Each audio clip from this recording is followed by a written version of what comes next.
The boy was dying when Naomi found him. Not dramatically, not with screams or blood or the kind of crisis that makes headlines. Just quietly. The way forgotten things die in corners where no one thinks to look. It was 2:47 a.m. on a Tuesday in late October. Rain hammered Los Angeles like the city had personally offended God. And Naomi Carter, 2-year-old ER nurse with aching feet and a soul that matched, was about to make a choice that would destroy her quiet life completely. She heard crying that didn't belong to the storm. Small, desperate, breaking. That's when she found him huddled by the dumpsters behind Los Angeles Community Hospital. A boy, maybe 5 years old, soaking wet, barely conscious, clutching something silver against his chest. She had no idea she'd just found the son of the most dangerous man in Koreatown. She had no idea that saving him would save her too. This is their story. Naomi Carter wasn't supposed to be a hero. She was supposed to be invisible, the kind of tired, overworked nurse who blended into hospital walls and went home to an empty apartment where medical debt and student loans waited like patient predators. She'd been invisible most of her life. Foster care from age 10 to 18 after her mother's first breakdown. 3 semesters from finishing her nursing degree when her mother got sick again. Pancreatic cancer, aggressive and expensive. Naomi dropped out to care for her, worked 3 jobs, sold everything that mattered. Her mother died anyway.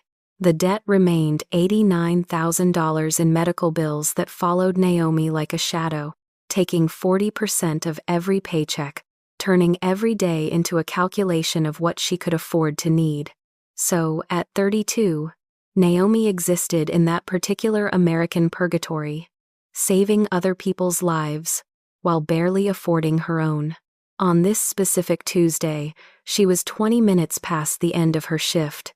Her scrubs smelled like antiseptic and exhaustion. Her grandmother's black umbrella, the one that came with the promise to shelter anyone who needs it, leaned against the wall.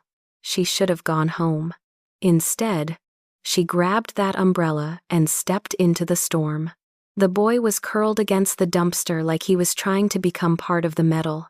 His clothes were soaked through, clinging to a frame so thin Naomi could count ribs through his shirt. His lips were blue.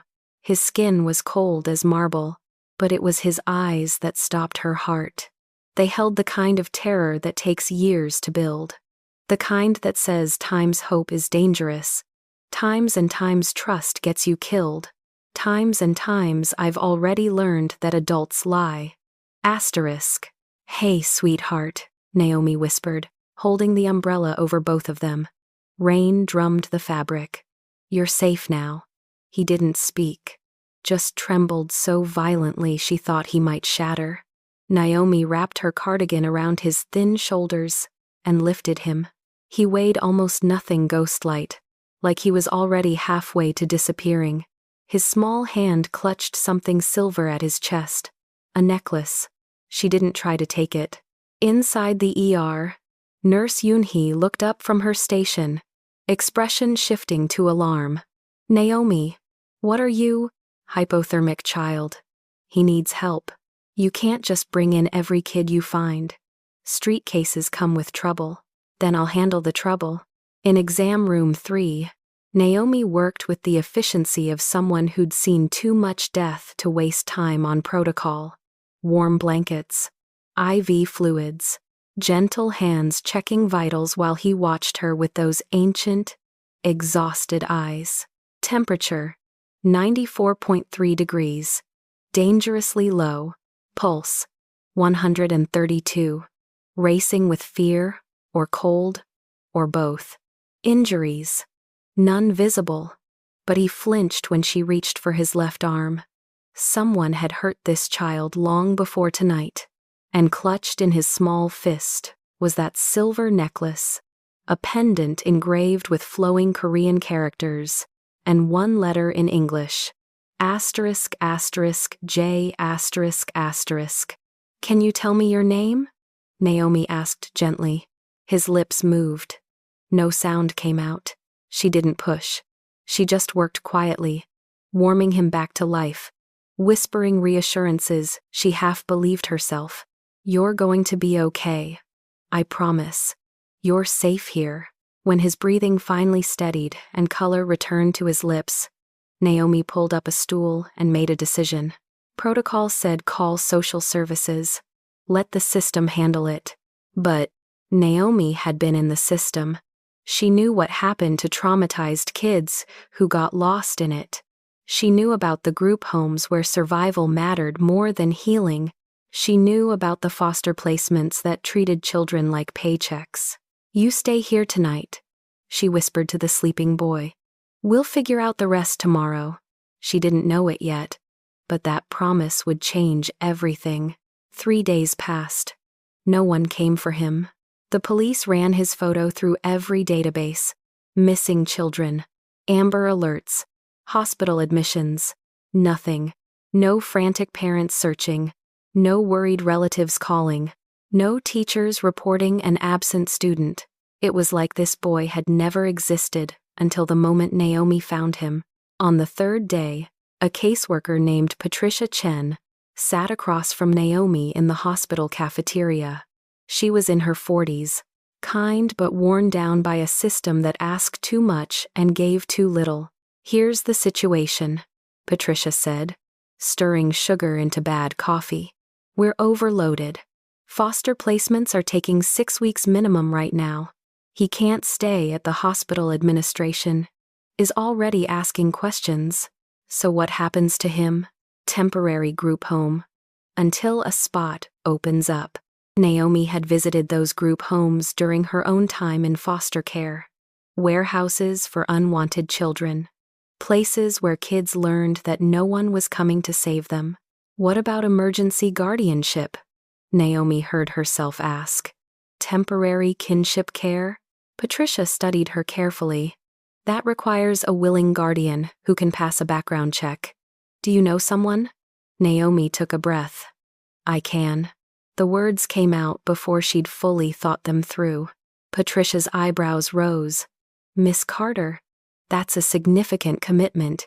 You understand what you're taking on? I was in foster care for 8 years, Naomi said quietly. I know exactly what happens to kids who get lost in the system. I'm not letting that happen to him. Patricia studied her for a long moment, then nodded. All right, let's start the paperwork. 2 hours later, Naomi was approved for emergency temporary guardianship. By sunset, she was carrying the boy to her beat-up Toyota Corolla. He sat in the back seat, buckled in, still silent, still clutching that silver necklace like it was the only solid thing in a liquid world. Through the rearview mirror, Naomi watched him looking out at the passing city lights. You need a name, she said gently. Something I can call you. Just temporarily.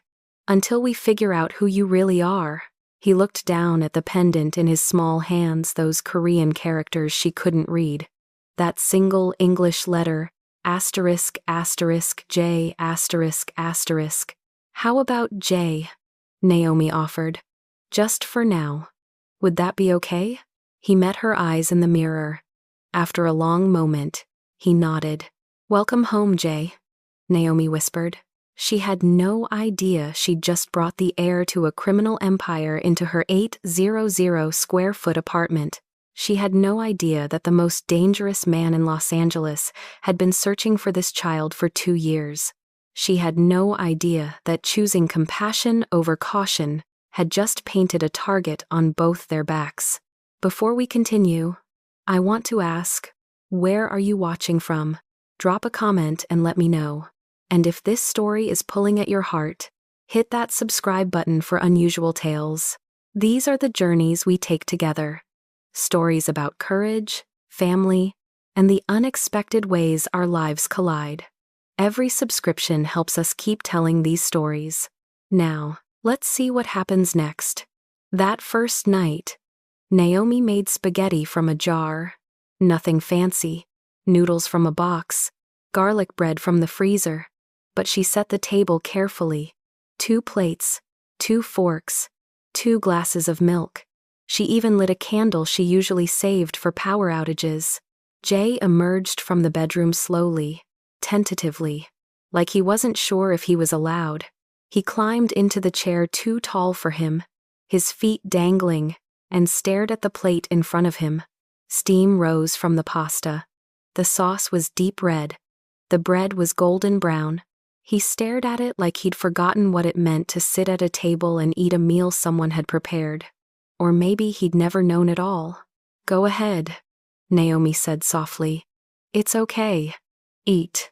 He picked up the fork with shaking hands, took a small bite, then another, and then he was eating faster, like he was afraid the food might disappear. Naomi didn't comment on the way he hunched protectively over his plate. She just ate her own meal slowly, giving him space. Weeks turned into months. November became December. Christmas lights went up in the neighborhood. The weather turned cooler, and slowly, so slowly, Naomi almost didn't notice Jay emerged from his silence. He started saying, "Thank you," when she made breakfast. He nodded when she asked questions. One morning, she found him humming while he colored at the kitchen table. The social worker did her home visit and approved everything. The background check came back clean. Temporary guardianship was extended to 6 months. Jay started drawing. Naomi bought him colored pencils and a sketchbook, and he filled page after page with houses that had big windows and flowers in the yard. Families holding hands, trees full of singing birds. Normal things. Safe things. Things he was learning to believe in. Naomi taught him to read. Every night after her shift, no matter how exhausted, they sat on the couch together and sounded out words. Asterisk. Cat. Dog. Run. Jump. Asterisk. He caught on quickly. By January, he was reading simple books on his own. One evening in early March, almost 6 months after she'd found him in the rain, Jay looked up from his drawing of a treehouse. The setting sun streamed through the window, turning everything gold. "Mama," he said quietly. Naomi froze at the sink, her hands still soapy from washing dishes.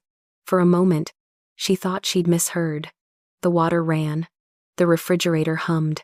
She turned slowly, her heart pounding. "What did you say, sweetheart?" He looked at her with those dark eyes that had seen too much. His voice was small, uncertain. "Can I call you that, Mama?" Something broke open in Naomi's chest, not painfully, but like a flower blooming too fast. She crossed the room in 3 steps, dried her hands hastily on her jeans, and knelt in front of him. "Yes," she whispered, pulling him into her arms. "Yes, baby. Yes, you can call me that."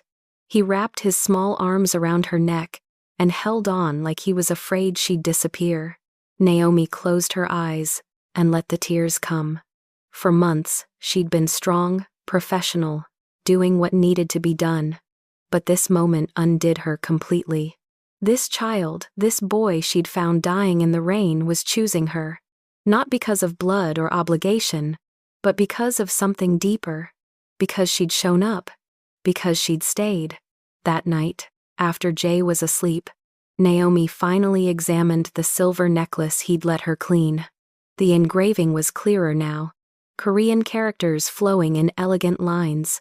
Beneath them, in Roman letters, asterisk, Jimin asterisk, and on the back of the pendant, barely visible, a symbol, a bird rising from flames, a phoenix. She turned it over in her hands, feeling the weight. This wasn't costume jewelry. This was real silver, expertly crafted, the kind that came from wealth, from family, from a world she didn't understand. She should search for it, should try to find out what that symbol meant. But she wasn't ready, because once she started looking, everything might change. So, she put the necklace in her jewelry box for safekeeping and closed the lid. For now, he was Jay, her son. That had to be enough. 2 years passed, like water through open fingers. Jay turned 8 that October. He picked chocolate cake with vanilla frosting. Naomi invited 3 kids from his second-grade class, and Mrs. Chen from downstairs who baked him cookies every Sunday. They'd built a good life. Small but solid. Naomi had transferred to a community clinic with better hours. She was there when Jay got off the school bus. Dinner together every night. Homework help and bedtime stories. Jay thrived. He'd grown 4 inches. His face had filled out, lost that haunted look. He laughed, now really laughed, with his whole body. He had friends. He brought home artwork that Naomi hung on the refrigerator. She'd almost convinced herself they were safe. Then, it unraveled on a Tuesday in early November. A man appeared at the hospital where Naomi used to work. Tall, expensive suit, carefully neutral expression. He didn't ask questions, just left an envelope with Nurse Yoonhee and walked away. That night, after Jay was asleep, Naomi opened it with trembling hands. Inside, $10,000 in cash, crisp $100 bills still bound in bank bands, more money than she made in 3 months. And beneath the money, a business card, heavy cardstock, no name, no title, just a phone number, embossed in silver ink, and a symbol in the corner. A phoenix rising from flames. The same symbol on Jay's necklace. Naomi's hands started shaking. She opened her laptop and typed, *Phoenix symbol, Korean Los Angeles organization, *. The results flooded her screen. Korean mythology, corporate logos, and then, buried on the 3rd page, a news article from 3 years ago. *, federal investigation, continues into alleged criminal enterprise. *. She clicked. The article described Black Phoenix, a Korean-American organization with alleged connections to racketeering and money laundering, operating in Los Angeles for over 2 decades. The alleged leader, Lee Han-sok, age 34. Naomi kept searching. 2 years and 8 months ago, just weeks before she'd found Jay, she found another article. Tragedy strikes. Wife killed. Child missing. There was a photo. A man in a dark suit, being escorted by federal agents. His face was partially visible.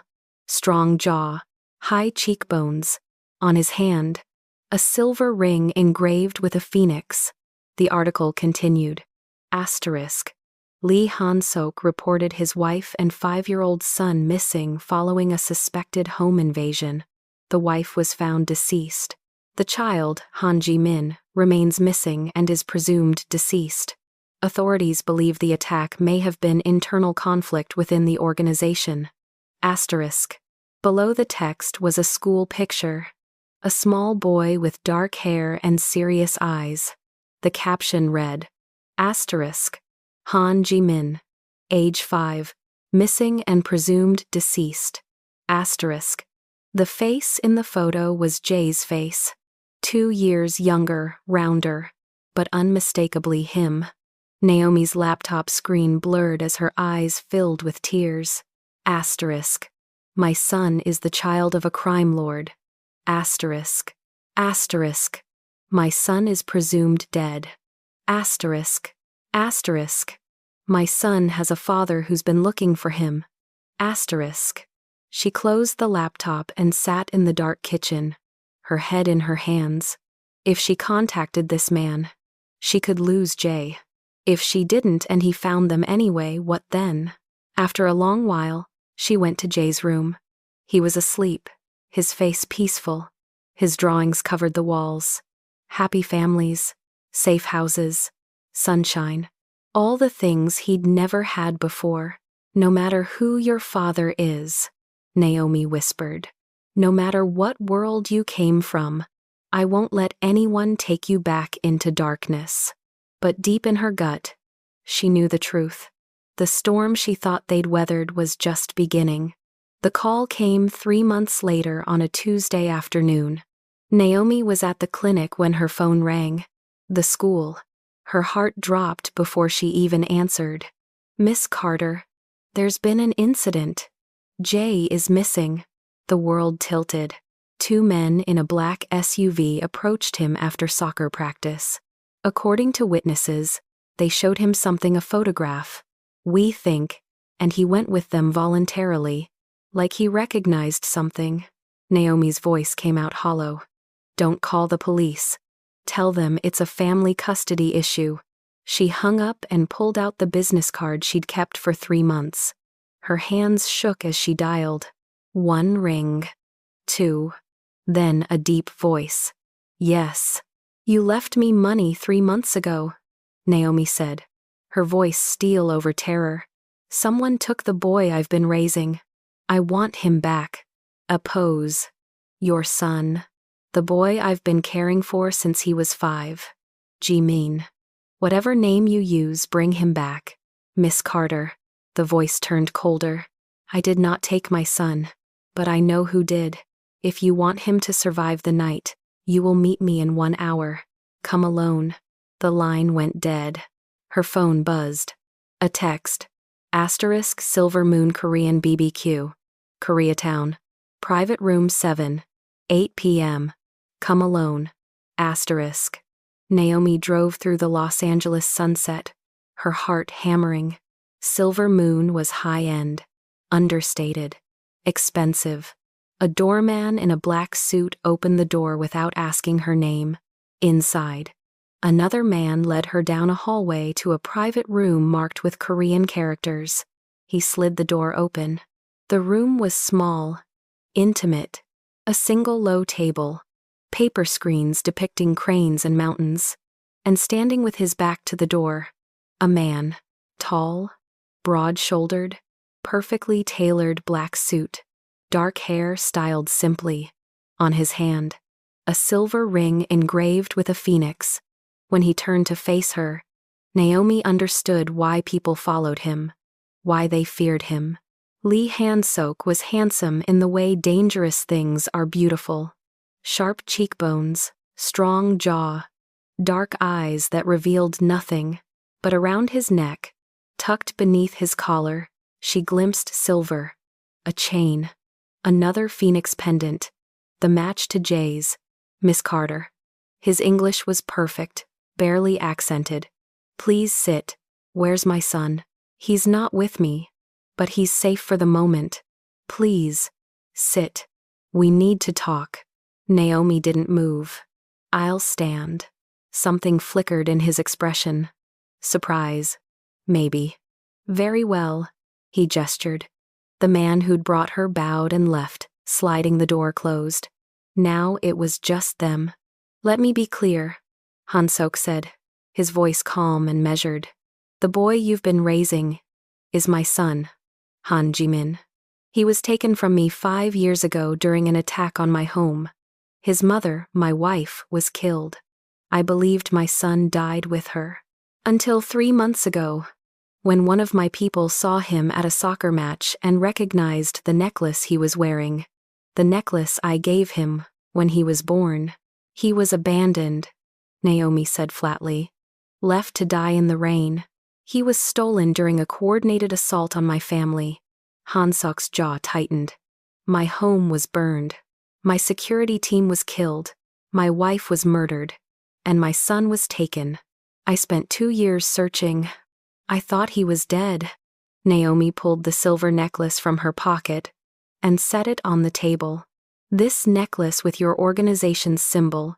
It marks him as a target. It marks him as my family.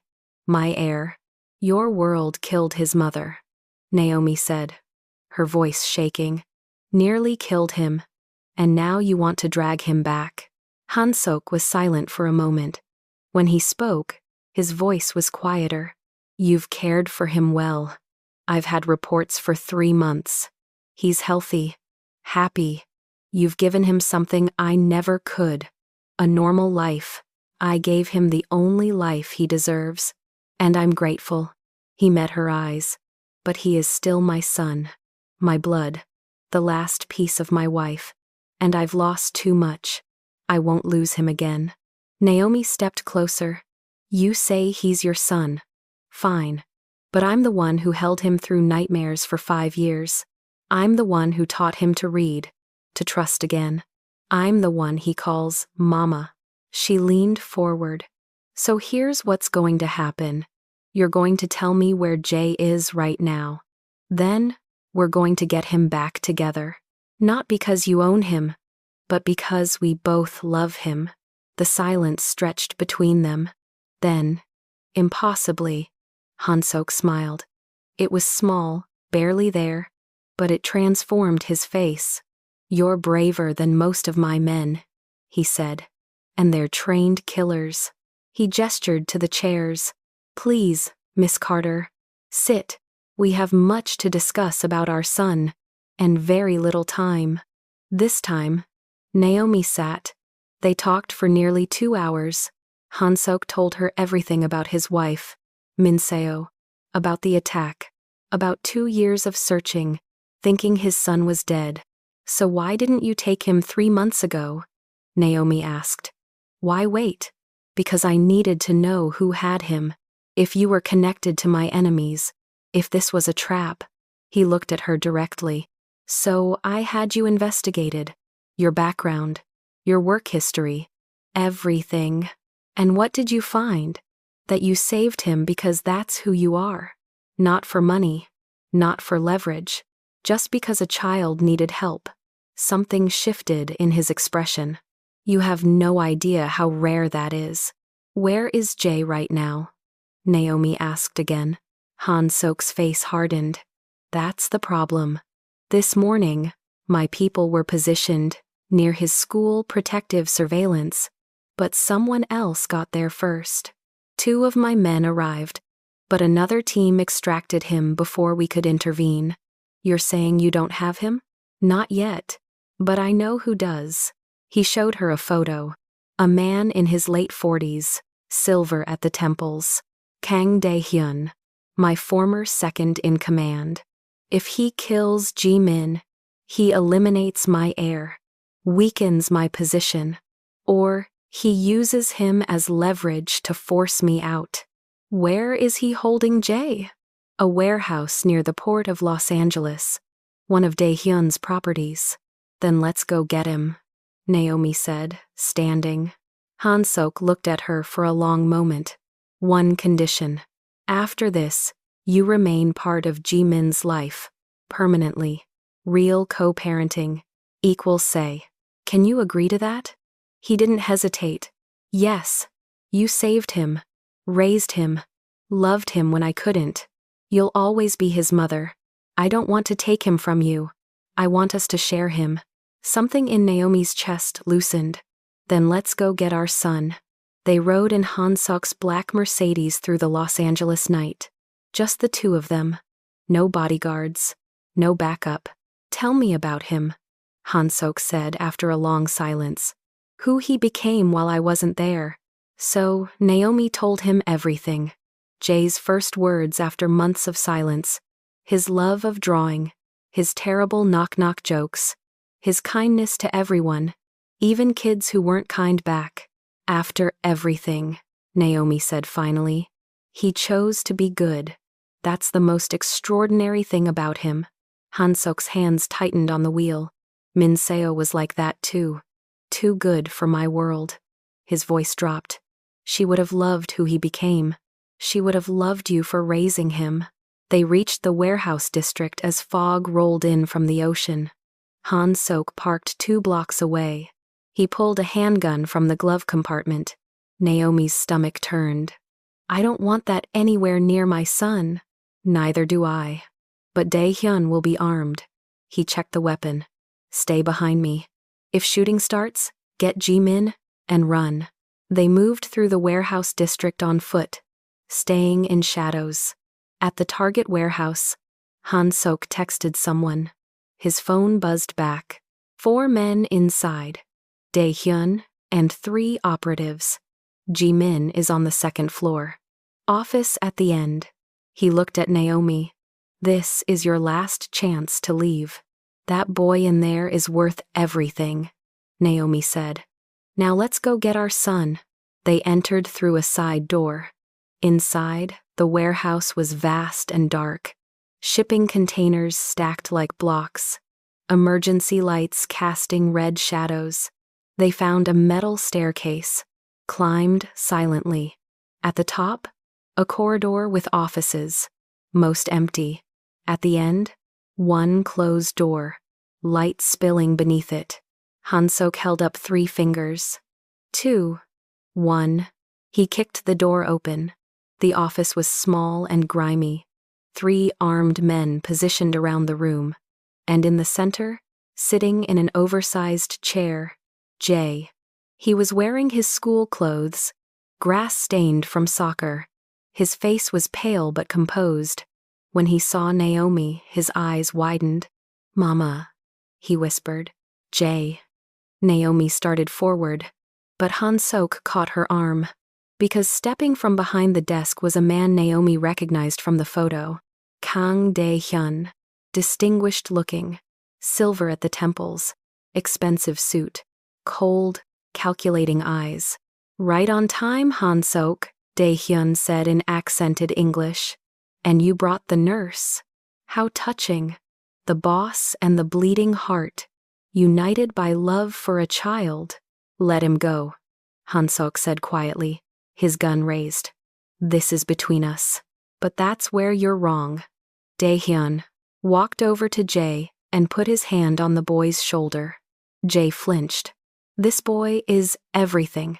He's your weakness. As long as he exists, you'll never be the strong leader we need." "The Mafia doesn't need heartless leaders," Naomi said suddenly. "It needs to be dismantled." Dae-hyun laughed. "The nurse has opinions. He didn't get to finish." Hansok fired. Not at Dae-hyun. At the ceiling light. Plunging the room into darkness, Naomi moved on instinct.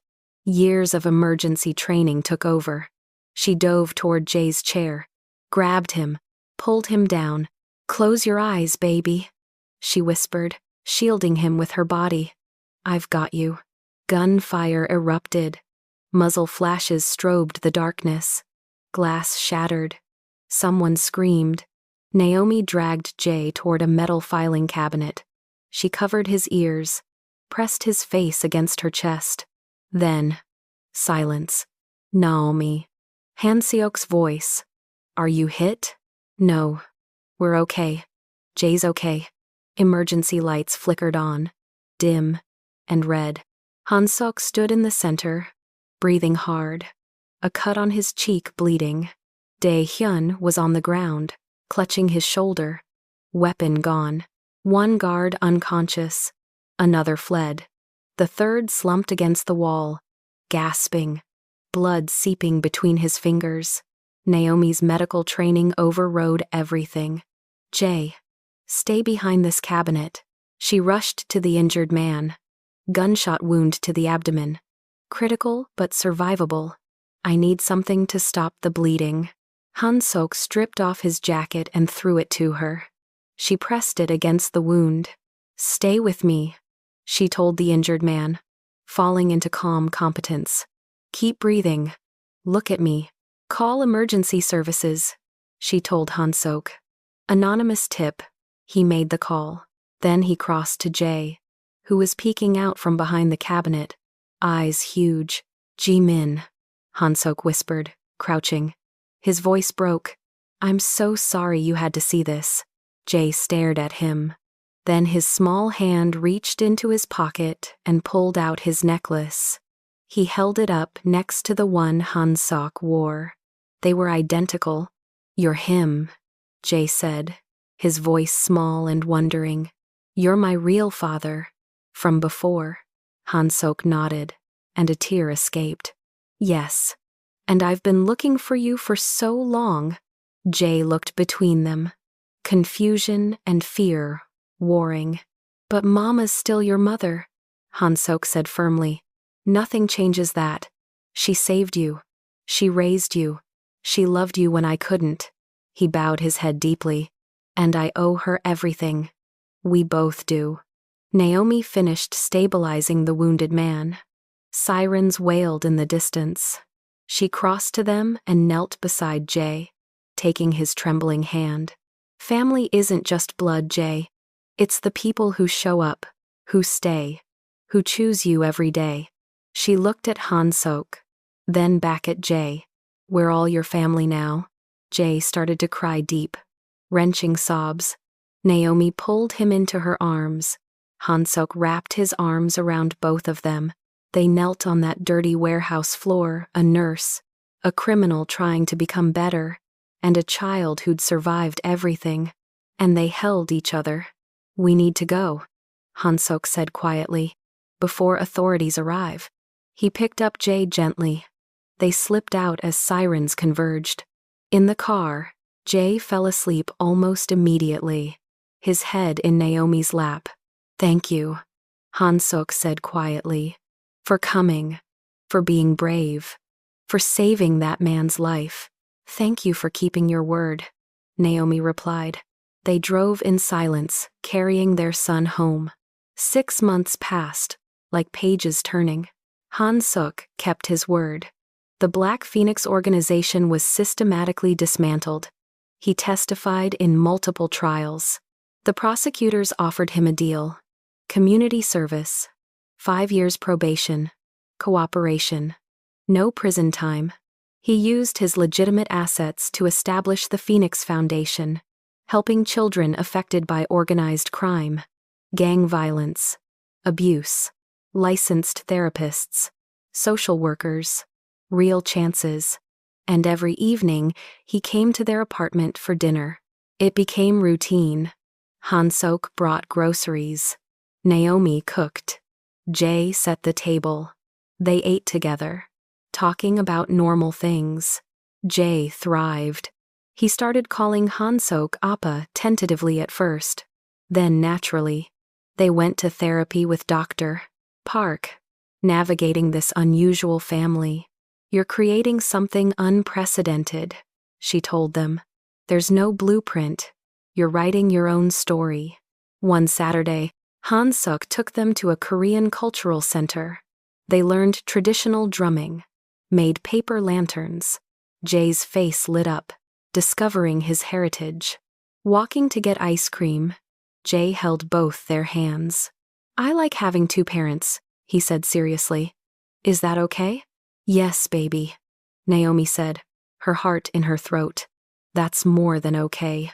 That evening, Han-sok said carefully, I've been thinking, maybe we could find a place together, a house big enough for all of us.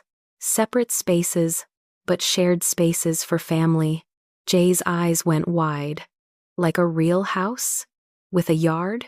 Exactly like that. Naomi met Han-sok's eyes. Okay, let's do it. They found a house in Hancock Park. 3 bedrooms. A yard with an oak tree. Moving day was chaotic and perfect. Jay ran through empty rooms. Naomi unpacked. Han-sok assembled furniture. That night, they ordered pizza and ate on the floor. Later, sitting on the back porch, Han-sok said quietly, Thank you for this chance. Naomi leaned her head on his shoulder. Thank you for doing the work. 3 months later, the adoption hearing was held in a bright courtroom. Judge Maria Santos presided, a woman in her 60s with kind eyes. Naomi Carter and Lee Han-sok stood before her. Between them, Jay, dressed in his best clothes, holding both their hands. The hearing was simple. The social worker's report was glowing.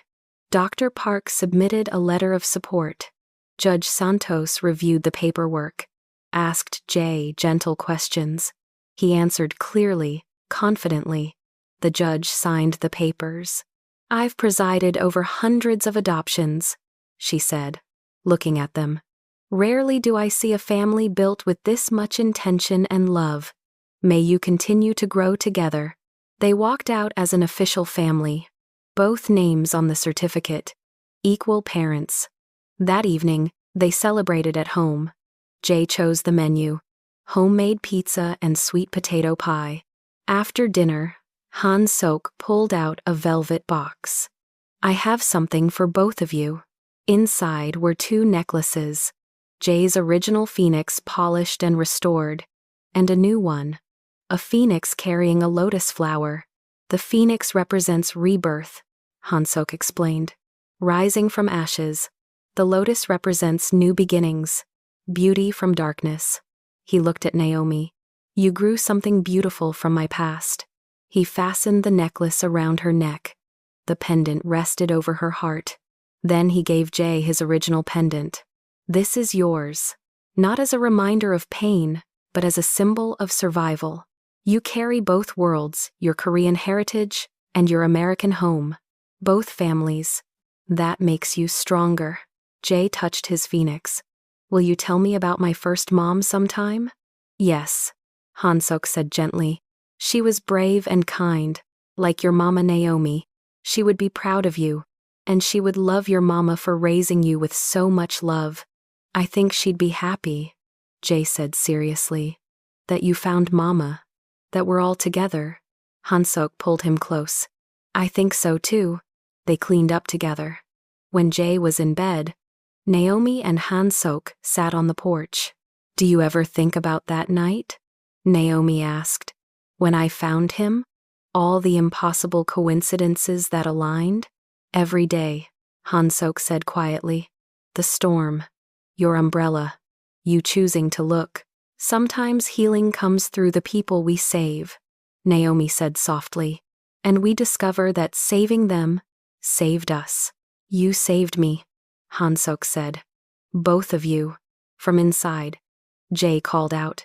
They went to him immediately. Bad dream? Naomi asked. No. Just wanted to make sure you were here. We're always here, Han Sok said. Read me something? They did. Han Sok started a story in Korean. Naomi stroked Jay's hair. They created a cocoon of safety around this child. Love you, Mama, Jay murmured. Love you too, baby. Love you, Appa. I love you, son. They waited until he was asleep. In the hallway, Han Sok took Naomi's hand. Ready for tomorrow? Always, Naomi said. As long as we're together, life changes in an instant. The smallest choices create the biggest ripples. Naomi Carter believed that with her whole heart. She believed courage wasn't the absence of fear. It was loving someone so much, you walked into darkness anyway, with nothing but an umbrella and hope. She believed family wasn't always the people you started with. Sometimes it was the people you found in the storm, the people you chose. And she believed healing was possible, not because you forgot the pain, but because you learned to hold both the scars and the joy, the loss and the love, the ending and the beginning. This was their story. The nurse with an umbrella, the man who chose to become better, and the boy who survived everything. Imperfect, complicated, real, and it was just beginning. The 3 of them sit at breakfast. Sunlight pours through windows. Jay recites his homework. Family means respect. Respect means seeing someone's value, even when they're different. Han Sok sets down his spatula and places his hand on Naomi's shoulder. She covers it with hers. You didn't just save my child, he says quietly. You saved me. You saved the part of me that was dying. Naomi turns to look at him, this man who chose to become gentle, to become worthy. Sometimes healing doesn't require medicine, she says softly. It just requires showing up, staying, choosing love over fear. He smiles. She smiles. Jay laughs. Outside, the sun climbs into a California sky. Inside, a family sits down to breakfast. Not the family anyone predicted. Not the family biology dictated. But theirs real and imperfect and full of second chances. The black umbrella hangs by the door, ready for the next storm. But for now, the sky is clear. And they're home. They're finally, completely home. If this story touched your heart, if it reminded you that love can grow from unlikely places and that second chances are real, subscribe to hear more stories like this. Stories about the families we choose, the healing we create, and the way one moment of compassion can change everything. Thank you for listening. Thank you for being here. Until next time.